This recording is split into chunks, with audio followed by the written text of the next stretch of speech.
Hello, Dr. Amir. And hello, everybody. Pastor R. Dallas Green, and I'm Amir Rashidian, and we are with you again. We are doing a part 2 today because we were chatting after we stopped filming, and we realized we should probably give you more practical things. Yes. You know, because we were talking about sleep. Yes. And I think we did a good job of emphasizing the importance of it, and we both actually made a little commitment to each other as well, that we would begin sleeping 7 hours a night because of how detrimental it is to sleep less than that. So we're about to find out if Pastor R followed through, because I failed personally. I did it once out of 7 nights. So Wait, the truth is that 1 out of 7 nights also I did 7 hours. I didn't actually sleep 7 hours. I just stayed in the bed 7 hours. Does that count? Yes. It's actually sleeping. Actually, it does. Good. Resting, yeah, especially if your eyes were closed, you're kind of halfway in and out of sleep, Mostly so sleeping, yeah. it's okay, yeah. So it's a good start. So we'll have to do better. Hopefully you guys did better than we did, but we are going to keep working on it because it's absolutely essential to our health. And so today we'll go back to the Word, and then we have some new things, practical things to share with you. Great. Well, the psalmist says in Psalm 127, unless the Lord builds the house, the builders labor in vain. So God wants to build your house, and God wants to build your life. Unless the Lord watches over the city, the watchman stands guard in vain. So the Lord is our protector. He's our guard. He keeps watch. You know, we kind of are on guard the first and second shift, and God's on watch the third shift. So if we can believe that God's watching over us while we're sleeping, we don't really have to be fretful, Right. worried. Then he says, in vain you rise early and stay up late, and toiling for food to eat, for the Lord gives sleep to those whom he loves. Wow. So this is a great gift that God wants to give to us, Dr. Absolutely. Amir, the gift of rest. Yeah. And we want to help our listeners with this whole business of getting some deep sleep. Yes. That REM sleep, that restful sleep. Exactly. And we talked last time about going to bed every night, even on the weekends and even Yes. on holidays, and even when we're traveling, the same time practically every night. What does that help us with our circadian rhythms and all that? Why do we want to do this? Everything is rhythmic in the body. Your heart rate is a rhythm, your breathing cycle is a rhythm, your hormonal cycles are all rhythmic. Everything's a rhythm. So you don't want to change those. Now, sleep affects many of those hormones, one being melatonin. Now, melatonin can lead to serotonin. Serotonin is the antidepressant in our body. Serotonin is, if it's depleted, is when we need to be on antidepressants to keep us normal.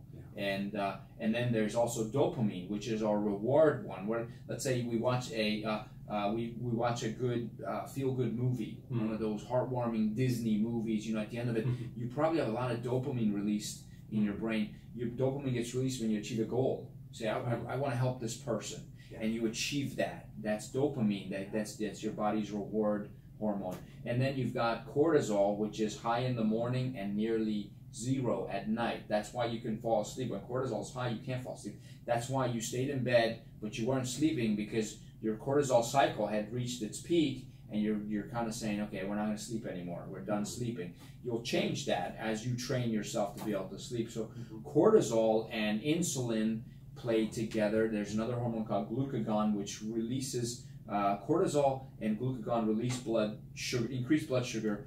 Insulin lowers blood sugar. So all of those have this seesaw effect. Now think about if you just don't sleep right. You wake up earlier than you're supposed to, or go to bed later than you're supposed to, and just mess cortisol up. Growth hormone will dip, insulin will dip, blood sugar goes up. I mean, that's just one thing. In fact, American Diabetics Association recently said that waking up at different times in the morning and disrupting your circadian rhythm is one of the leading causes of type 2 diabetes. Wow. So it's really not a good idea to sleep until noon. Yes. It's really a better idea to get your 7 or 8 or 9 hours sleep. Yeah. Going to bed early and waking up at the proper time. Yeah. So you kind of get yourself into a rhythm. Exactly. Exactly. To level things out. And we mentioned also last week about getting aerobic exercise. Yes. How does that contribute to our sleep? Well, it depends on when you do it. So aerobic exercise after 6 p.m. is going to increase cortisol, which would actually affect your sleep cycle. Yeah. So you don't want to exercise hard after 6 p.m. I know a lot of friends of mine who go to the gym in the evening after work. Yes. They go to work, they go eat dinner, they go to the gym at night. It's okay if they can stay awake for a couple hours, and then when they go to sleep, they can sleep in the morning. That's okay. Yeah. But these are the same guys who get up early because they want to beat rush hour traffic to work, and that's not going to be very helpful. There's an expert. His name is Charles Poliquin. He is a world-renowned strength coach. Okay. He's famous for training a lot of Olympic powerlifters and wrestlers and a lot of Olympic gold medalists, female gold medalists, powerlifters have been trained by him. And he says that number one cause of aging is not having a routine sleep time where you wake up at the same time every morning. Number one cause of aging. Wow. So the rhythmic part of the body, the sleep at the same time, and to exercise practically at the same time if possible, like first thing in the morning or noontime, before that 6 o'clock. Right. So you really want to set your rhythms in tune. Why don't you play some music and dance for 3 minutes every morning? You start the day with rhythm, and if it's worship music, praise music, that's even better. It gets your heart in place, and maybe you'll help you memorize a verse or two even. So So yes, okay. So and then we want to cut out drinks like with caffeine in the afternoon. Somehow that stimulates us so we can't get to sleep. Caffeine has a 3-hour half-life. That means 3 hours after a cup of coffee has about 100 milligrams of caffeine in it. So 3 hours later, you still have 50 milligrams of caffeine in your body. Wow. 3 hours after that, you have 25 milligrams. So 6 hours later, the caffeine is low enough where you're okay to sleep. 6 hours. So that means if you go to bed at 9 p.m., the latest you should drink your coffee is 3 p.m. That would include things like hot chocolate, yes. Cokes, yeah, all that stuff with caffeine in it. Unfortunately, yes. So kind of cut it off. Yeah. If you're going to drink it mid-afternoon. Right. Yeah. Now, a small piece of chocolate does have some caffeine in it, but it's not terrible.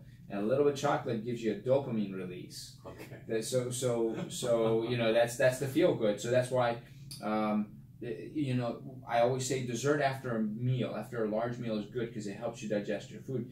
Because when you put something sweet in your mouth, you get an insulin spike. When the insulin comes up, it helps you pull everything into the body where it's supposed to be. So it's not a bad thing, but it's not that you have to eat a big giant, whole cheesecake.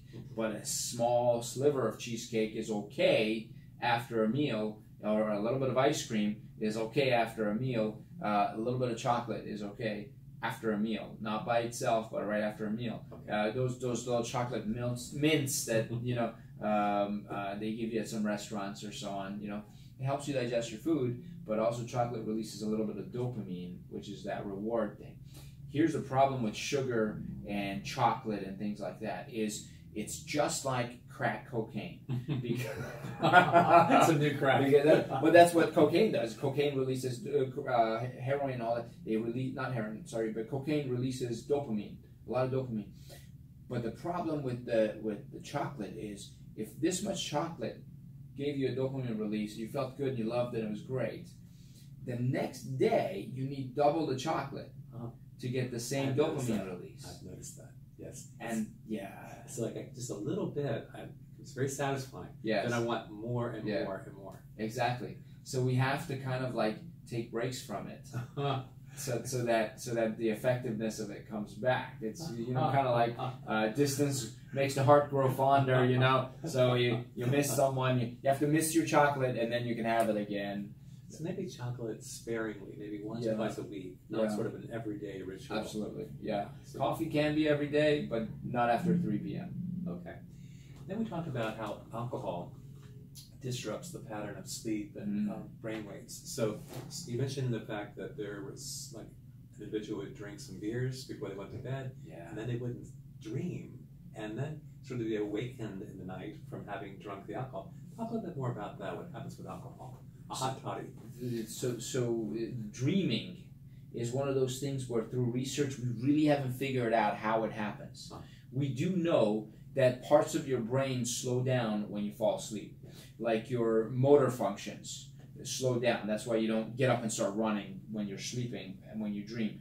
But your imagination is heightened, your auditory centers, your visual centers are heightened. That's why you see some weird things and hear weird things when you're in a deep sleep, REM sleep. What we do know about dreaming in REM sleep is that it detoxifies the brain. There's a substance, beta amyloid, I think it's called beta amyloid. It builds up while we're awake in the brain.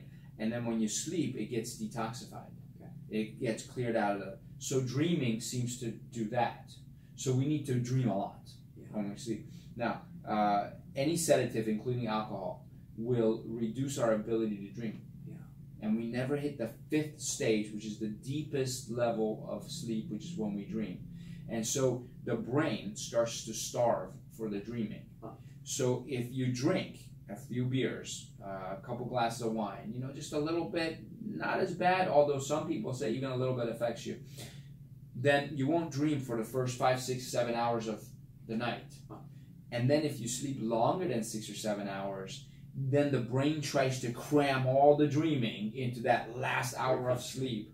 That's when you have these crazy wild, exactly. You're floating through the Alps, and you know you talk to birds, and you know see Superman on the way. Yeah. Okay, so we're gonna disadvise drinking before you go to bed, because it's gonna hinder our dreaming capacity, and kind of concentrate on the tail end of when it's kind of worn off. Yeah. The alcohol. Exactly.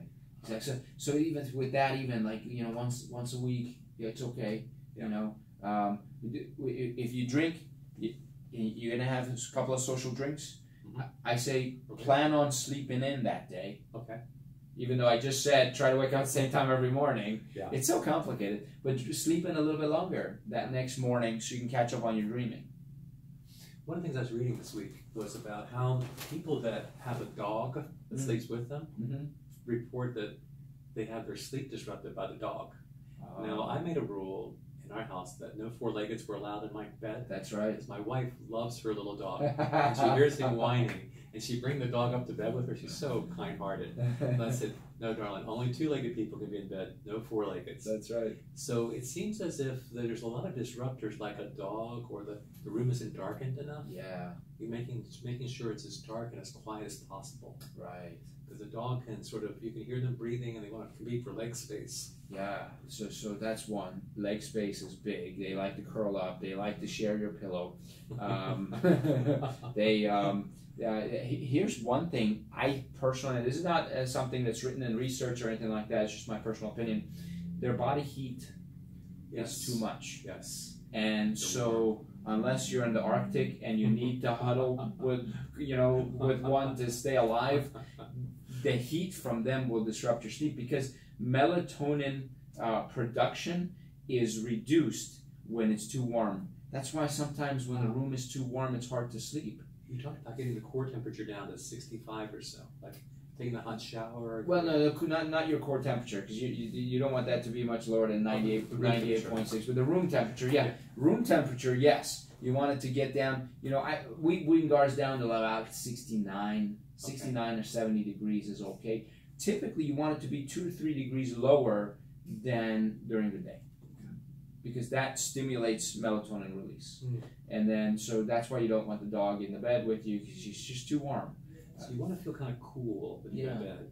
And then if you don't need a cover, don't put a cover on it, so that you can just... Well, the cover is different. The purpose of the cover, the sheet, you know how like you'll sleep better if there's at least a sheet over you, is because it blocks the light. There should be no light touching your skin. So if most of you is covered by a sheet except your face, and then you have a little night light, that's not so bad. But if you're not covering your body and there's exposed skin and there's light, like you have a moon roof and it's a full moon or something, you won't sleep well that night, because light hitting your skin blocks production of melatonin. And melatonin is the precursor to serotonin and all these other things. So it's very important. The sheet covers your skin, and the skin receives the light. Yeah. And it hinders the production of melatonin. Yeah. I never knew that. So dark, thick, blackout curtains are critical, especially if our friends are sleeping during the day. If they work at night, and they have to sleep during the day, the room needs to be pitch black. Cover your alarm clock. There should be no blinking lights, no alarm clock lights or anything like that. My son is a physician like yourself, Dr. Amir. He works the night shifts. And he's dreaming now of a dark room to sleep in the daytime. He has two little children who actually know where he's sleeping. So his wife wants to give him some sleep time. So he's thinking of actually building a room. It's sort of a soundproof, dark room. Yes. It's quiet. Yeah. It's maybe 4 or 5 hours sleep. Make sure he has enough ventilation for cool air to come in too. Yeah. Yeah, maybe have a separate air conditioning unit for that room. It stays cool. So yeah, because the minute that the temperature starts to drop, melatonin gets released. Even if you're not in bed, melatonin starts to get released because your body gets tricked into believing it's nighttime. We talked a little bit about the benefits of sleep, and once somebody just described that deep sleep as complete disengagement from the environment. Mm-hmm. I love that. I'm completely no longer part of this world. That's right. I am now in a whole other world of sleep. And the whole delta sleep, where your heart rate and breathing slows and your organs detoxify and your kidneys clean the blood. Yes. And your body replaces cells and heals the wounds and our muscles rebuild. That's right. Talk a little bit about that, all those benefits of... And we burn fat. Burn fat. Yeah. I mean, we're burning more fat at night usually than during the day. Huh. So we actually can lose weight while we're sleeping. Yes, exactly. So if we don't give ourselves a sleep, we're not going to lose the weight. That's right. That's right. Oh, sleep is tremendous. And here's something that's really interesting. We found out through research that if you sleep in a hotel room, half of your brain doesn't sleep. Stays on guard. Stays on guard. And so that's another one. So if you're ever traveling from one room to another, one hotel to another, on seminars and so on, you think, because that's what I used to think, even up to a few months ago when I hadn't learned all of this information yet, I used to think, okay, I'm going to a seminar, there's no kids, there's you, Brandy. Yeah, we'll be able to sleep better. And then I realized that's why we don't, benefit as much from our sleep. But all those things need to happen. So the brain needs to be fully focused on your body when you're sleeping. Yeah, I was in a hotel once, and a couple next doors was having this argument. Oh. I thought someone was going to hurt themselves. Oh, wow. So I was awakened, and I was then intervening, and so that night didn't sleep probably at all. Wow, there you go. Talk for a moment about the mattress and pillow that we choose. Okay. Should we go for a soft pillow, a down pillow, a firm mattress, a soft mattress? How do we begin to pick those kind of things? Yeah, so that's a tough one, because the way I do it for my patients is I always have them bring their pillow to the office. And I see how they're using it. Your pillow needs to support your neck, not your head. Mm-hmm. Most people put their head and shoulder on the pillow when they're lying on their side, or they put both shoulders on the pillow and their head on top of the pillow. And really, the pillow needs to go under your neck, not under the shoulders, and it's to support the neck. So typically, feather pillows, down pillows, those are the ones that are better for supporting your neck. Yeah. From a mattress standpoint, but again, someone needs to show you how to use that pillow. In fact, maybe one day I'll do a video on how to use a pillow. Okay. The mattress depends; it's different for everybody. Okay. Because we have different body parts. If we just compare men and women, men are heavier here, women are heavier in the hips, and so you need different body parts to be able to sink in. So if you lie on your side or on your back, you still want your spine to be fairly level. So heavier parts sink in more, lighter parts sit up. So if a mattress is too soft, men, their upper body will sink in too far, and there will be an arch in the back. And if the mattress is too firm, it sits up, and it doesn't allow, and then that's when you get muscle stiffness and tightness. So almost like you're sleeping on the floor. So typically what I do is I have people send me pictures of themselves on their mattress, and then I tell them, for you, this mattress is too soft, and then if they want to buy a new mattress, I'll say, take someone with you. Lie down on 3 different mattresses that fit your budget, because, but the mattresses they range. They can be very expensive, but pick 3 that fit your budget, lie on it, have someone take a picture of you from the side and on your back, and bring me the pictures, and I'll tell you which of the 3 mattresses are good for your spine. So, having said that, to give you some practical information is just have someone watch you from the back. Just lie on your side on the mattress. If someone look at you from the back, if your spine is pretty level, then that's a good mattress for you. If parts of your body sinks in too much, it's too soft. If your body seems like it's pushed up, like your shoulders pushed up, or your hips are too high when you're laying on your side, that mattress is too firm for your body weight. Okay. And we started to get into last time a little bit about the ions, the negative ions. Yes. Things like walking on the beach, where the sand, you're barefoot, getting grounded, and then sort of hearing a waterfall. Yes. The ions. Talk a little bit about how that contributes to sleep.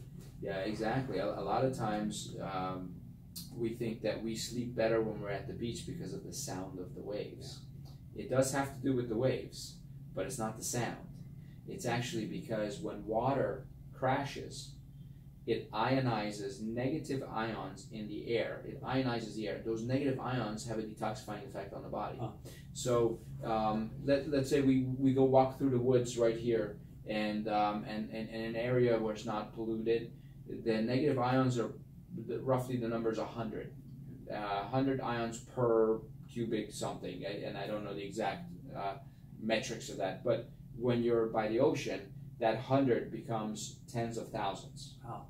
So there's a tremendous number of negative ions, and we breathe that in.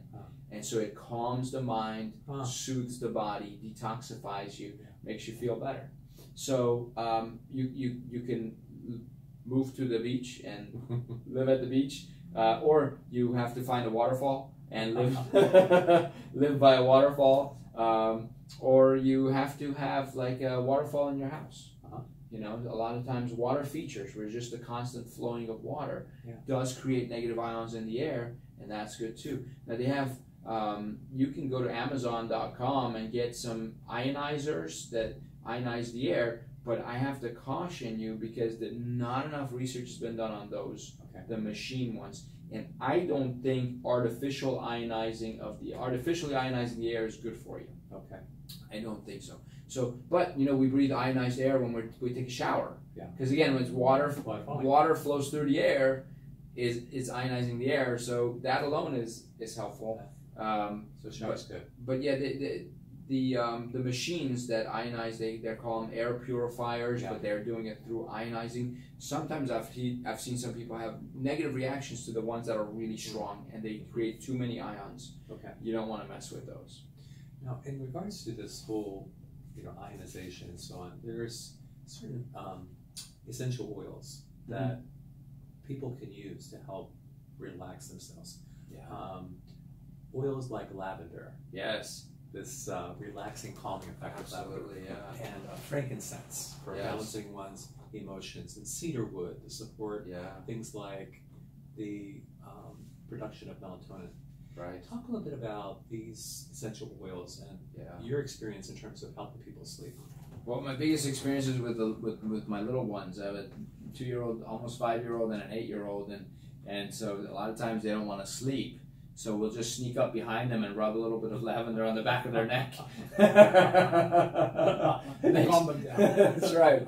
Next thing you know, they're sleeping pretty deeply. So yeah, and there's a lot of natural sources of melatonin as well. There's certain foods and so on that have melatonin in them. I can't remember exactly which ones, but they're all natural ones. And anything, there are a lot of vegetables that can increase your melatonin levels and so on. So the oils you mentioned certainly are all useful and helpful. You don't need a whole lot, just a tiny little bit. Sometimes you'll want to dilute the lavender. If you want to rub it on someone's chest, dilute it with a little bit of coconut oil. And feet. Bottom of the feet. Feet are great absorbers of all minerals and nutrients, and that's another reason we do well when we're at the beach, is because the feet get grounded. You know how every electrical socket has a ground? Well, the body is electrical, and it needs to be grounded. Walking barefoot on sand will ground you. And in fact, if you're having trouble with insomnia, can't fall asleep, you woke up in the middle of the night, you can't fall asleep, if it's not a blood sugar issue where you need to eat something, then you should go walk on grass on barefoot. 5 to 10 minutes, go back to bed, you'll be able to sleep, because it grounds your body electrically, and your feet absorb some of the minerals. Mineral supplements are also good to help someone calm down and go to sleep. Minerals have a great calming effect. So any mineral supplement, if it's natural, like sea kelp, seaweed, has good mineral sources in it. I think alfalfa has some good minerals in it. So anything dark leafy green leafy vegetables are full of minerals. They will help you fall into a nice deep sleep. I've heard too about like almonds and walnuts Sure. themselves having principles that help us the quality of sleep. And you've said to me about like fatty foods like salmon Yeah. that have these omega-3 Yes. fatty acids in them that Yes. help us fall asleep. Talk about like what we should eat or drink there before we go to bed. I like to not eat a tremendous amount of carbohydrates at night before going to bed. Yeah. And you want to eat foods that are slow digesting. Yeah. Because if your blood sugar dips, you'll wake up and you won't be able to fall back asleep, or it'll be really hard to fall asleep again. Salmon is a great one. It's slow digesting, and the omega-3s are anti-inflammatory. So it's fighting any disease, any infection, any arthritis. It's great to beat cancer. Fantastic for you. So, in fact, high levels of omega-3s have been shown to help you lose weight as well, burn fat. Yeah, there was one study, and we'll need to stop shortly, but about chamomile tea that women that used it for 2 weeks experienced greater sleep quality. Wow. So a cup of tea, just a simple cup of tea, Sure. chamomile kind of helped them to fall asleep. That's right. And chamomile is great at soothing your intestinal tract too. Yeah. Well, there's more to be said about this topic, but this has been helpful. Thank you, Dr. Amir, for all My this. pleasure. It's a rich feast of information. Yeah, so hopefully this time we gave you some things that you can actually do and put on the ground right now to help you take advantage of this blessing from our Creator. Because sleep to Called those whom he sleep. loves. Yes. Yeah. Very good. Till next time. I think the